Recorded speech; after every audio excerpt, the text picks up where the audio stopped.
tanto no Rio Grande do Norte, quanto no Ceará, quanto na Bahia, com a maior produção de fato em Caetité, e a gente acaba justamente enriquecendo na região de Resende, no Rio de Janeiro, e sendo utilizado em Angra dos Reis. Agora a gente vai falar sobre a fonte energética mais emblemática que nós vamos ter justamente do país.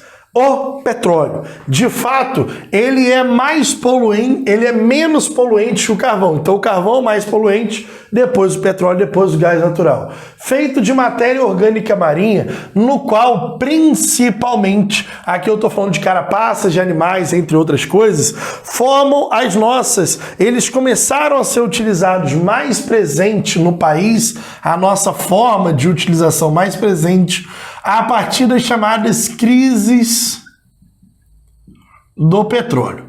Então, o petróleo, ele era uma fonte quase que esquecida até os anos de 1940. A gente utilizava muito a lenha como, de fato, uma fonte muito utilizada no país. Depois a gente vai rapidamente substituindo a lenha pelo petróleo. Porém, os anos de 1970 foram importantes para a mudança na política energética nacional. Então a gente vai falar sobre as políticas energéticas do Brasil. Vocês têm que entender que 1940, 1970 são anos de amplo rompimento com as maneiras que a gente tinha de produção, as ofertas energéticas do país. Primeiramente, há uma guerra no Oriente Médio, envolvendo principalmente a Liga Árabe e Israel, chamada da Guerra do Dia do Perdão, a Guerra de Yom Kippur.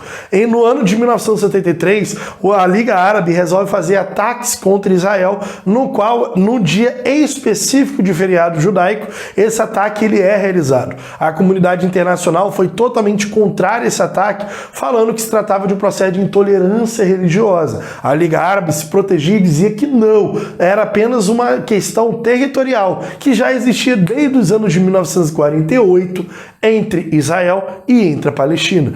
Porém, entretanto, todavia, como uma forma de retaliação à comunidade internacional, a Liga Árabe, que já tinha se organizado em um cartel do petróleo chamado de Organização dos Países Exportadores de Petróleo, a gente está falando da chamada OPEP, eles elevaram o preço nominal do barril de $1 e pouquinhos centavos para quase $12. O preço do barril, aí eu estou falando no preço não nominal, saiu de $3 para $36. Então é como se a gente chegasse hoje no posto de gasolina e pagasse R$70 o litro da gasolina. Ou seja, um preço inviável. Como se não bastasse essa facada, em 1979, a Revolução Xiita, justamente na região do Irã.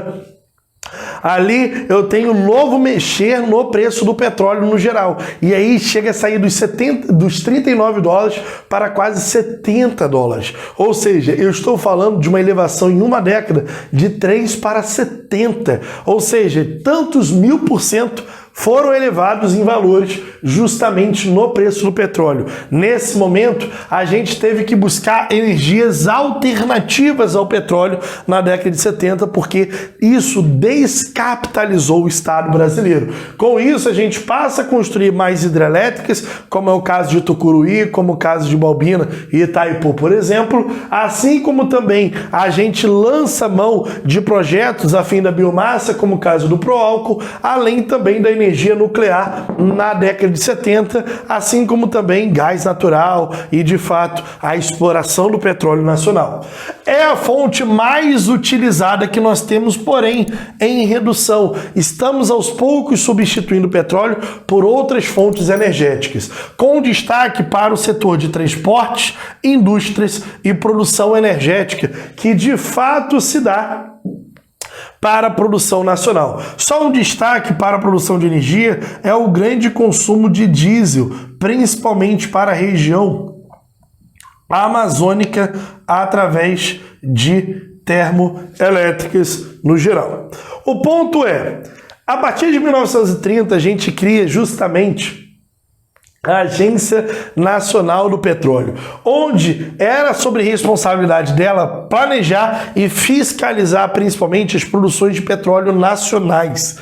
Nesse momento também, em 1938, é lançado mão da primeira exploração de grande campo do tipo onshore, ou seja, dentro do continente, dentro do cenário nacional. O campo de Lobato, na Bahia, onde é primeiramente a forma de exploração de petróleo em grandes níveis, de fato, nacionalmente. Depois, nos anos de 1950, lançando mão, né, do chamado Petróleo é Nosso, as campanhas nacionalistas de Getúlio Vargas, a gente dá o monopólio, justamente o monopólio nacional para a exploração do petróleo, ou seja, o monopólio estatal para a produção do petróleo e fiscalização e prospecção de fato. Essa quebra do monopólio, ela vai se dar em dois momentos. Na década de 70, provisoriamente, e na década de 90, definitivamente. E hoje, não é só o Estado que tem a capacidade de prospecção, extração e produção de petróleo. A gente também tem outras petroquímicas atuando no território nacional.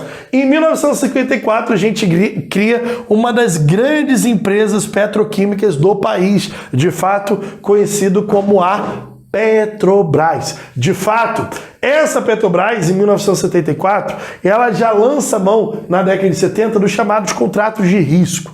Devido justamente a algumas quebras, devido ao processo da crise do petróleo e a descapitalização do Estado, a gente lançou mão do chamado contrato de risco, onde empresas internacionais poderiam vir ao cenário nacional e fazer a prospecção, que custa um valor absurdamente alto. A partir dessa prospecção, se caso eles encontrassem de fato petróleo, de fato, esse petróleo ficaria em parte com o poder do Estado, cobrando os royalties do petróleo, e poderia ser extraído pela própria empresa. Então era um contrato de risco. E a gente pegou basicamente 10 áreas e falou, vocês podem fazer a prospecção. Se tiver petróleo, vocês levam. Se não tiver, não leva. E aí vocês vão ficar com prejuízo de toda a fiscalização da prospecção. Porém, esses contratos de riscos foram proibidos na Constituição de 1988. Na Amazônia, também na década de 70, 80, começa a exploração do chamado Campo de Urucu, entende? Num distrito de Urucu que fica basicamente a alguns quilômetros, algumas dezenas de quilômetros justamente da região de Manaus, para principalmente exploração e fornecimento de petróleo e gás natural para a região da Zona Franca de Manaus. Então, a gente basicamente extrai da região de Urucu, joga para a refinaria chamada REMAN, refinaria da Amazônia, e depois vai para a chamada Zona Franca de Manaus, todo esse petróleo. Na Bacia de Campos, nós temos a maior produção nacional hoje, em torno de 76% da produção nacional está na Bacia de Campos, com a presença de grandes jazidas, de fato. Eu tenho a Bacia de Campos com diversos campos de petróleo, como o campo de Alcobara, Marlim, Barracuda, Caratinga, e o grande gigante Jocador, que era o maior de Campos. Por muito tempo foi pensado que era o maior campo de petróleo do Brasil, até surgiu o campo de Tupi na Bacia de Campos, sendo a maior reserva nacional de petróleo. Aliás, junto com ela, eu tenho uma grande reserva de jazida de gás, as maiores, o Poço de Júpiter, de fato. Desenhei isso daqui, na verdade eu vou colocar aí a imagem da bibliografia justamente sobre a Bacia de Campos, dá uma olhada aí. Volta aqui para mim, se liga, e se liga também aqui no chamado pré-sal. Pré-sal descoberto justamente na década de 80, com a divulgação a partir dos anos 2000, nós temos camadas profundas de sal. Na verdade, depois do pós-sal, eu estou falando de camadas de quase 7 quilômetros de exploração, onde fica sobre tecnologia da Petrobras, aliás, a única empresa do mundo com perfurações em grandes profundidades. Nós temos pegando o estado de São Paulo, Rio de Janeiro e Espírito Santo no geral. O pré-sal, de fato, ele vai aumentar mais ainda a produção nacional, podendo gerar uma autossuficiência absoluta, porque hoje ainda é necessário a importação de petróleo leve através dos árabes, né? Chamado petróleo árabe. Isso a gente vai comentar na aula sobre políticas energéticas. Segura que é assunto um pouco mais para frente. Predomínio da produção offshore, ou seja, produção no mar, tá? Sempre que vocês virem o termo de produção marítima, produção no mar, isso daqui é chamada produção offshore. Mas também temos presença da produção onshore, com o caso de Mossoró sendo a maior produção terrestre, ou seja, produção dentro do continente, de fato, no Rio Grande do Norte. Produção em Mossoró. Depois também no Recôncavo Baiano e na região de Urucu, no Amazonas. E aí nós temos a imagem que eu coloquei para vocês aí, ó, justamente aqui na Bacia de Santos, na Bacia de Campos, pegando todos esses campos de petróleos presentes nessa região. Caraca, que aulona! Deixa eu dar uma descansada aqui. E ainda falta energias do tipo renováveis, hidrelétricas, biomassa, solar e eólica. Ainda falta políticas energéticas brasileiras. Irmão, dá uma descansada. De boa? Se liga. Não acabou a aula, não. Vamos para os exercícios. Liga aqui, vem cá. Em novembro de 2007, foi anunciada a existência de extensos campos de petróleo na camada pré-sal brasileira, como o de Tupi.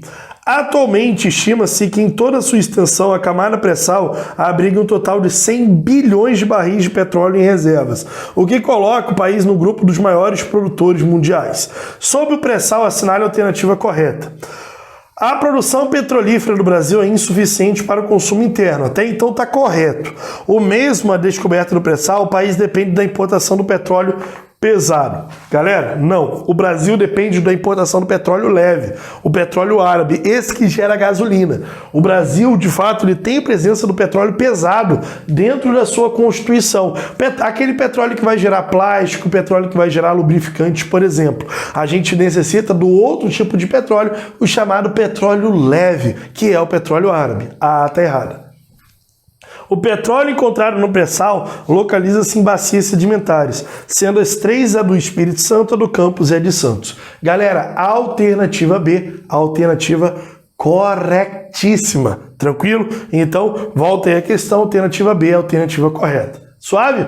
Volta aqui para mim, segunda questão. Joga aí na tela. Desde a Revolução Industrial, a geração de energia possibilita o imenso desenvolvimento tecnológico, social e econômico, diferenciando e valorizando os lugares à medida em que proporciona distintos usos aos territórios. Mas, além de desenvolvimento, a geração de energia pode causar muitos danos ambientais. O crescimento da oferta e do consumo energético do Brasil possibilitou o conforto a boa parte da sua população. No entanto, também acabou gerando alguns problemas de cunho ambiental. Nesse sentido, assinale a opção correta. O petróleo, fonte de energia primária, renovável e a mais consumida do país, tem o estado do Rio de Janeiro sua maior produção. A utilização crescente desse recurso energético tem contribuído para agravar o fenômeno das ilhas de calor em vários centros urbanos. Galera, a gente já viu na aula passada de problemas ambientais, posso botar no card aqui, que as ilhas de calor não têm nenhum envolvimento diretamente com a poluição, mas sim com a presença da própria malha urbana, o material urbano de calor específico baixo, além também do albedo mais baixo nas cidades, aumentando justamente ao chamar do calor. Então ele reflete pouco o sol e acaba incorporando e irradiando mais o calor. Nada a ver, alternativa A, vamos para a próxima. O gás natural, considerado fonte energética primária e não renovável, cujo consumo vem sendo estipulado no país. Ao contrário do petróleo, aquela fonte é considerada mais limpa, pois mais leve que o ar dissipa mais facilmente na atmosfera. Galera, está correto, porque em relação ao petróleo, ele é considerado menos poluente. E de fato, ele não só que se você tiver um carro que ele consome gasolina e tiver um carro que consome gás natural paga-se muito menos de PVA porque polui menos o meio ambiente no geral. Tranquilo? Então, alternativa B, bota aí a questão, a alternativa correta. Vamos para a próxima questão, joga aí na tela. Analise os mapas apresentados a seguir. Os mapas 1 e mapas 2 representam, respectivamente, os principais estados brasileiros produtores de... Galera, se liga, sempre que eu falei, ó, o extremo sul do país, além do litoral, volta aí a questão, alternativa correta, alternativa C. O carvão no mapa 1 no sul do país, além também do petróleo, presente em diversos espaços, justamente no Nordeste, Sudeste brasileiro no geral. Volta aqui para mim, tranquilo? Curtiram a aula de hoje? Não esqueça de dar aquele like, de se inscrever e vamos que vamos. Se preparem, respirem, que ainda vem mais conteúdo para vocês. Galera, beijos e abraços e até mais. Tchau, tchau.